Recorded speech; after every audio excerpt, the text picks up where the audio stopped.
Fala galera do Ranking, o assunto de hoje é a eleição para a presidência da Câmara dos Deputados e do Senado Federal, que acontece no próximo dia 1º de fevereiro. E por que esse assunto é importante?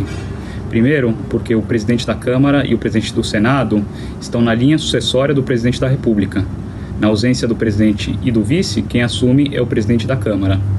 Um segundo motivo é a questão das leis, dos projetos de emenda constitucional e de lei que são votados na Câmara e no Senado. Quem decide o que vai ser votado ou não são os presidentes da Câmara e do Senado. E um terceiro motivo é a questão do impeachment. Quando alguém entra com pedido de impeachment na Câmara, quem decide se esse impeachment vai tramitar é o presidente da Câmara sozinho. O presidente da Câmara hoje, o Rodrigo Maia, está no cargo desde 2016. Ele entrou no lugar do Eduardo Cunha, que teve o mandato suspenso. Então ele foi eleito numa eleição tampão na época, e depois em 2017 foi eleito novamente, em 2019 reeleito, e se o Rodrigo Maia disputar, será a 4ª eleição dele. Só que tem um porém, a Constituição Federal ela é clara em dizer que um político não pode ser reeleito para a Câmara dos Deputados, nem no Senado Federal, dentro do mesmo mandato. Ou seja, uma reeleição do Rodrigo Maia ou do Davi Alcolumbre iriam diretamente para o texto constitucional. Acontece que o caso chegou no Supremo Tribunal Federal, está sendo julgado nesse momento. E o que tudo indica é que o Supremo vai liberar a reeleição, pelo menos uma reeleição na Câmara dos Deputados e uma reeleição no Senado Federal, por analogia com o que acontece no Poder Executivo. Agora vamos falar dos principais candidatos à presidência em cada uma das casas.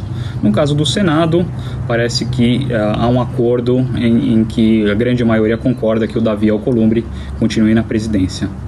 Já na Câmara dos Deputados, a perspectiva é um pouco diferente.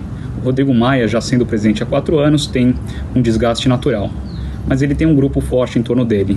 Então, além dele mesmo como candidato, poderiam ser candidatos o Baleia Rossi, do MDB de São Paulo, o Marcos Pereira, do Republicanos de São Paulo, e o Aguinaldo Ribeiro, do Progressistas da Paraíba.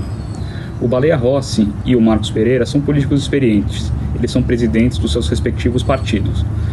No caso do Marcos Pereira, o Republicanos, o partido dele, tem 2 filhos do presidente da República. Contra esses parlamentares há uma certa rejeição do grupo de esquerda, que é um grupo importante para o Rodrigo Maia. São cerca de 100 deputados que apoiaram ele nas últimas eleições. Contra o Aguinaldo Ribeiro, tem o caso de que o partido não está unido em torno dele. O Aguinaldo Ribeiro é um cara que transita bem, que foi ministro da Dilma e atualmente é o relator da reforma tributária. Porém, o progressista está unido em torno do Arthur Lira, de Alagoas. E o Arthur Lira é um legítimo representante do Centrão, aquele grupo que costuma apoiar o governo de plantão e está muito mais interessado em cargos e verbas do que numa agenda para o país. Então, uma eleição de um deputado do Centrão, que é o deputado apoiado pelo Palácio do Planalto, vai contra uma agenda mais rigorosa do lado fiscal, de teto dos gastos, sem nem falar em medidas anticorrupção, em medidas antidesperdício. Isso tudo ficaria provavelmente fora com a eleição do grupo do Centrão. E é isso que preocupa a gente no ranking. A nossa preocupação é que a Câmara e o Senado continuem passando medidas antidesperdício, antiprivilégios e anticorrupção.